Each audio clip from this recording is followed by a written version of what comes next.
Yo, what's up viewers, it's your boy Blaze Hollow coming at you again with another What If. This time I bring you What If Deku had all formed part 16, but before we get into that, I want this video to reach 600 likes and 300 comments and I'll start working on the next part. But with all that said, let's start that intro and get into it. Maybe in a million miles, on a highway through the skies, someday soon we'll be together.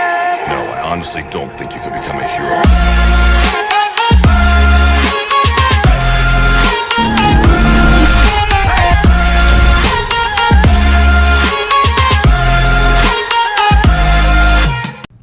Next day, everybody was gathering in class wondering what today's lesson was going to be, especially Izuku, who was curious about the lesson, unlike his right-hand man Shinso, who was sleeping with his head down on the desk. Izuku then kicked on the leg of the desk, waking up his right-hand man. You should know better than anybody that if you're caught sleeping in class that you'll get the lecture of a lifetime. Shinso was rubbing the back of his head as he was sitting up groggily. Sorry, I was up late studying the school's floor plan inside and out. Izuku got curious, wondering why Shinso was doing such a thing.